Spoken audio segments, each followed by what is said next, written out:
gradually turn up the heat, the frog will boil to death before it recognizes the danger. After the election, we all freaked out and warned each other to worry about the frog and boiling water effect. What we didn't realize is it's impossible to notice when it's happening.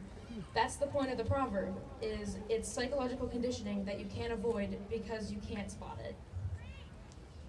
We're conditioned to deal with things like this. We see it all the time.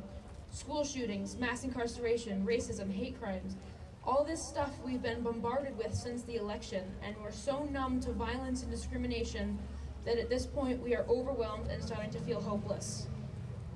I am 15, and whenever I see a headline about children being murdered in school, I don't even react anymore.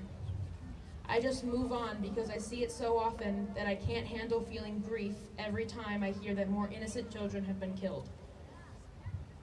Families who are fleeing dangerous situations are being captured, and the police, the very people that are meant to protect and serve us, have been taking the children of these families and putting them in what are essentially concentration camps and not telling their parents where they're going. And there's no plan to fix it. The trauma can't be undone, and some of the separations may be permanent. Hearing about that, at this point, feels normal, which is appalling. These people have had their human rights violated, and if the government is okay with violating their human rights, who's next? I know that you want to fight this using peaceful protests, making signs with clever slogans, just showing up wherever and not really risking much, but those families, those kids who are being taken away, are risking everything. We can't change anything.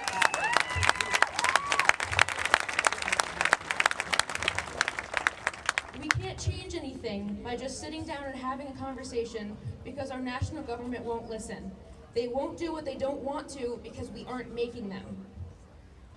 When the law is unjust, civil disobedience becomes duty.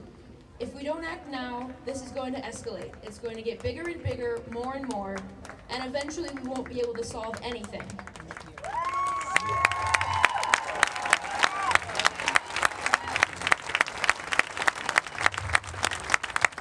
I don't want to undermine the efforts of all the people who put work in to organize this rally because this is important and awesome.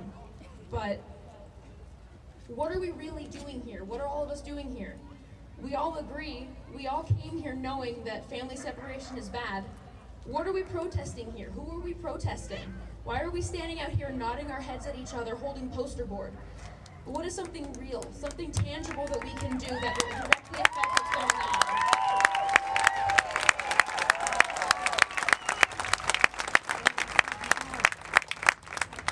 What are you going to do once you leave the lawn to here today?